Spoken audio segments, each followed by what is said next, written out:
예, 여러분, 추석인데 복된 추석 되기를 바랍니다.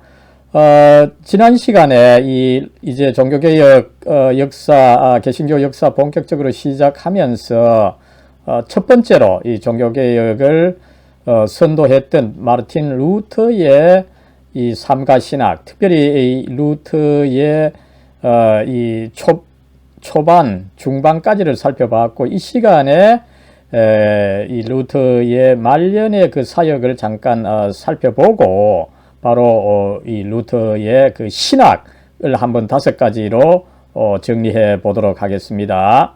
예, 여러분, 지난 시간에 마지막으로 이 루터 종교개혁의 대전환이 되었던 이 반전을 이루었던 이 보름스 회의를 잠깐 말씀을 드렸습니다. 루터가 이제 1517년에 95개 논조를 게시함으로 해서 종교개혁이 시작이 되었지만 계속 이제 이 박해를 받는 중에 이 보름스 제국회의에 그죠?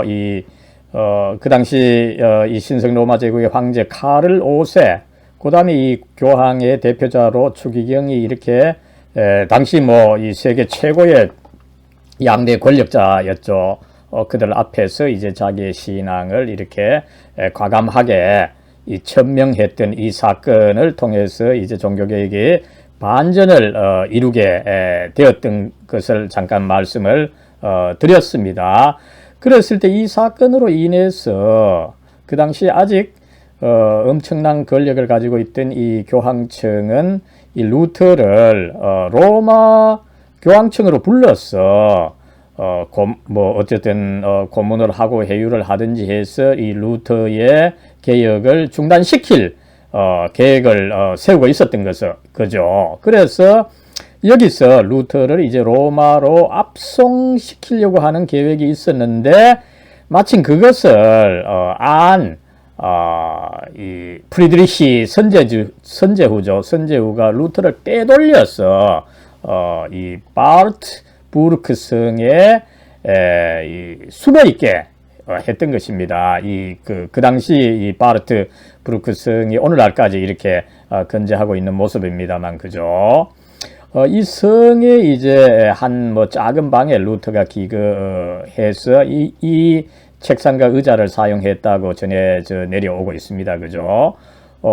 그랬을 때 루터는 여기서 이제 숨어 지냈지만 한편으로 또 성경을 번역했고 이것을 나중에 이제 완역해서 정말 이 종교개혁의 그 빛과 소금의 역할을 했던 이 사실이 있습니다. 예, 그 루터가 이제 이때 이제 신약을 번역을 했고 나중에 이제 구약까지 번역을 해서 1934년에 출판했는데 이것이 루터 바이블, 독어로 루터 비벨 이라고 해서 유명한 이 성경이 되어서 독일어의 그 발전과 독일 문화의 발전에 그 혁혁한 공을 세운 이 성경입니다. 예, 여러분 이제 종교개혁의 발전을 조금 더 살펴보면 그죠?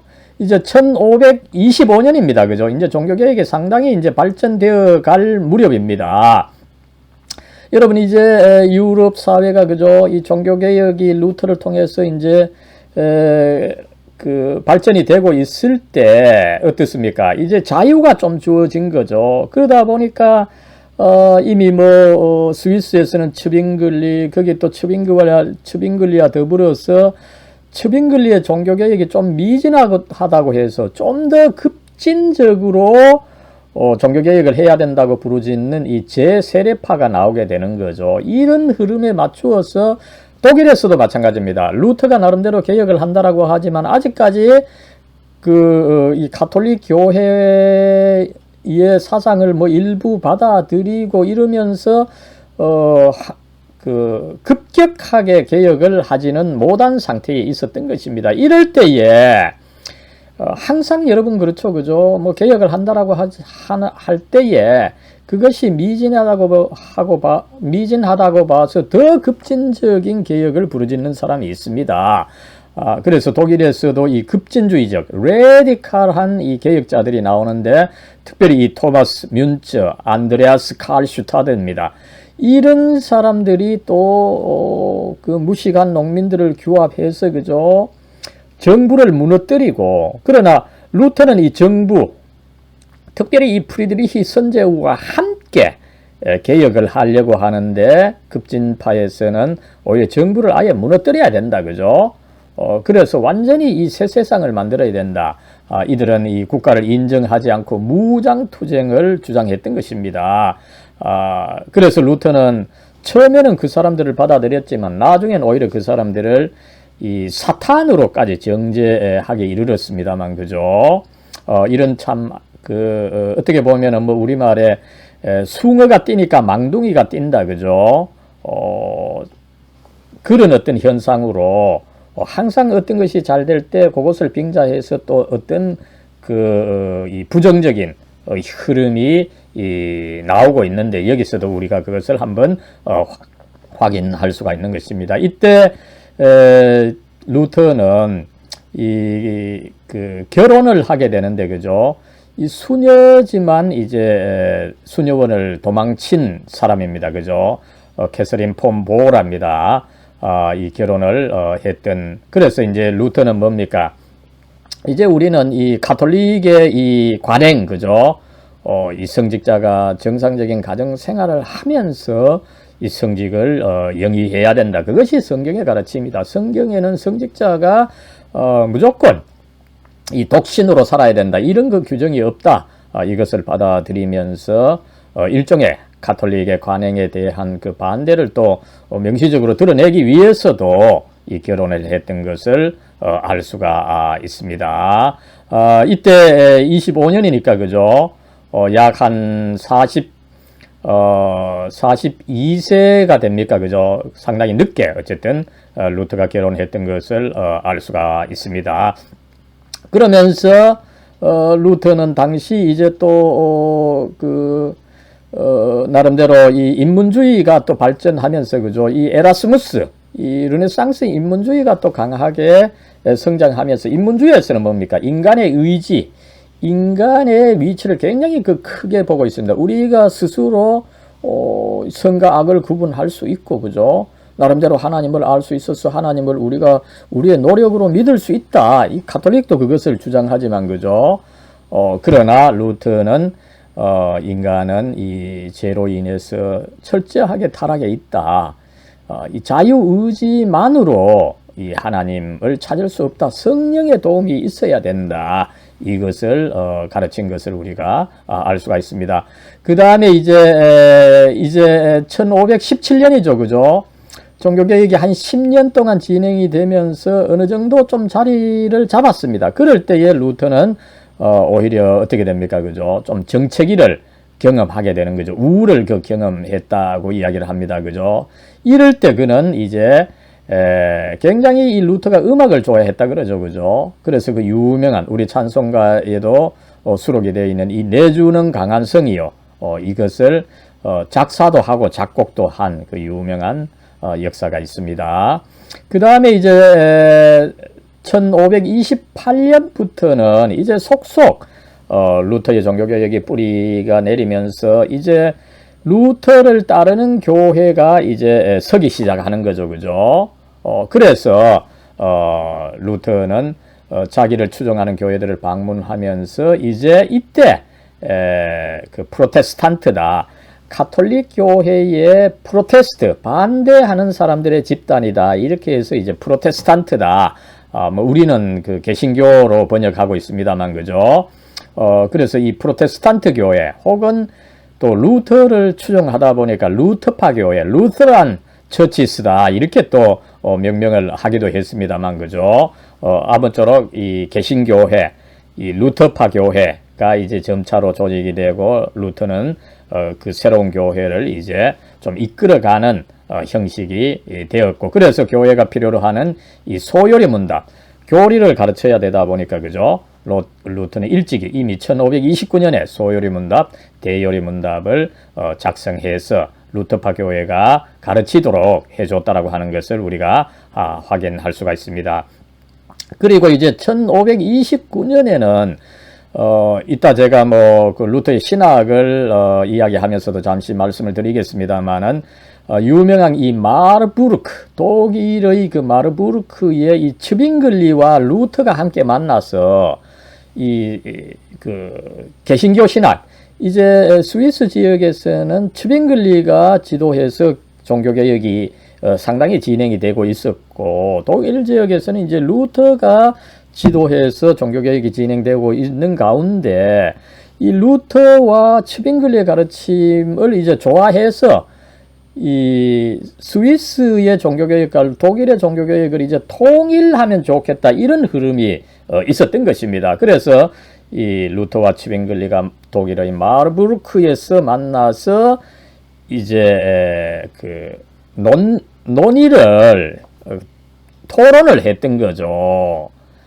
그래서 이제 이 루터와 츠빙글리는 이제 뭐 조직신학적인 그 흐름에 따라서, 그죠, 성경에 대해서, 하나님에 대해서, 그리스도에 대해서 이렇게 이제 구원에 대해서 논의를 해가서 그 앞부분까지는 어느 정도 일치를 봤는데, 결국은 이 성찬론에 가서 서로 합의하지 못하고, 결국 종교개혁이 독일 지역의 루터파와 그 다음에 스위스에서의 이제 츠빙글리, 이것은 이제 개혁이다, 어떻게 보면 독일 측보다 좀 더 개혁적이 되었다, 이런 뜻에서 이 스위스 개혁파로 결국은 이 양분되는, 그죠, 안타까운 사태가 있었지만 어쨌든 이 마르부르크 논쟁에서의 그 문제는 결국은 이 성찬과 관계된 것이다.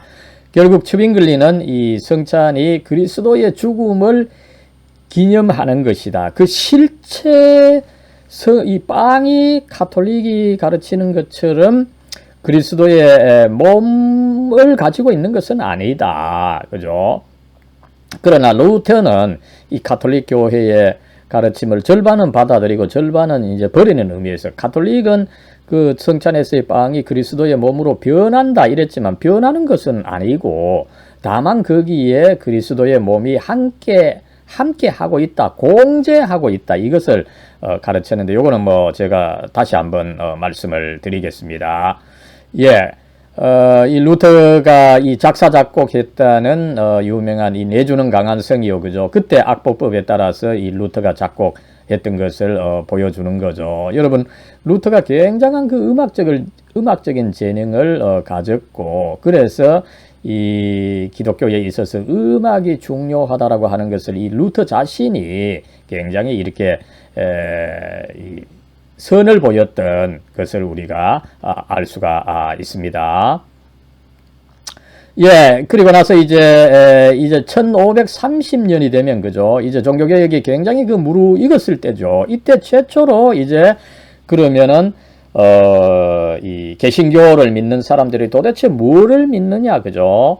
하나님에 대해서, 성경에 대해서, 그리스도에 대해서, 구원에 대해서, 교회에 대해서 이 개신교인들, 루터파 교인들이 믿고 있던 바를 조직 신학적으로, 고백적으로 이 서술한 이 신앙 고백이 이제 최초로 나오게 되는 거죠. 이런 이제 고백서의 이 장르에 따라서 작성된 것 가운데 우리 한국에서 알려진 것이 장로교회의 그 웨스트민스터 신앙 고백이라고 있습니다. 이것은 그리스도인이 믿는 바를 처음부터 끝까지 어떤 그 성경에 대해서, 하나님에 대해서, 쫙 종말에 대해서까지, 그죠, 전체적으로 이 기독교 진리를 그 서술한 것을, 고백적으로 서술한 것을 이제 신앙 고백이라고 합니다. 그 최초의 그 신앙 고백이 바로 이 아우크스부르크 신앙 고백인데, 이것을 이제 루터 자신이 한 것은 아니고 루터와 함께 일하던 이 멜랑히톤이 나름대로 루터의 정신에 따라서 쓴 것이다, 이렇게 알려져 있습니다만, 아무쪼록 루터 신학을 잘 보여주는 이 신앙 고백이라고 하겠습니다. 그래서 이 신성 로마 제국의 국왕 뭐 찰스 카를 5세죠. 카를 5세 앞에서 이것을 밝혔어. 우리 개신교인들은 이것을 믿는다. 이렇게 천명한 역사가 있습니다. 이때 이제 1534년에는 앞에서도 말씀을 드렸습니다만 루터가 이제 성경을 완역했고, 그죠? 그 다음에 이제 루터는 이제 계속해서 가톨릭 교회의 이 신학을 공박하면서도 이 자신의 신학을 체계화하는 일을 했고, 그러다가 이제 결국 1546년 그죠? 어떻게 됩니까? 63세에 결국은 사망을 했는데, 여러분 아마 그 당시 평균 뭐 연령이 한 40세라고 그러죠, 그죠? 상당히 조금 오래 살면서 칼빈은 54세에 사망을 했으니까 칼빈보다 오래 살면서 나름대로 이 종교개혁을 잘 이끌었던, 그죠? 잘 시작을 해서 잘 이끌었던 아름다운 아무쪼록 정말 이 보잘것없는 한 존재지만 신앙으로 인해서 이 세계 역사에 가장 큰 영향을 미친 사람들 중에 이 한 분이 된 루터의 삶을 우리가 마지막으로 한번 살펴봤습니다. 이 루터가 그렇게 사망했지만 그가 이룬 이 종교개혁은 계속해서 퍼져나갔고, 특별히 북쪽으로 많이 퍼져나갔습니다. 이 덴마크, 스칸다네비아 반도, 그리고 이 핀란드까지 이 퍼져나갔던 것을 우리가 알 수가 있습니다. 이건 또 나중에 한번 살펴볼 것입니다. 예, 루터가 사망했을 때 그의 시신은 그의 이 종교개혁을 이끌어갔던 이 비텐베르크 이 성곽교회 캐슬 처치죠. 비텐베르크에 있는 캐슬 처치, 혹은 뭐 이 마리아 교회다 이렇게 옛날부터 알려져 있습니다만, 그죠? 그 설교단 밑에 이렇게 이 시신이 안치되어 있다고 합니다. 그리고 이제 이 루터를 기리기 위해서 루터의 시신 위에 이렇게 또 이 캐스트를 이 손과 얼굴 이 캐스트를 써서 또 남긴 것을 우리가 알 수가 있습니다.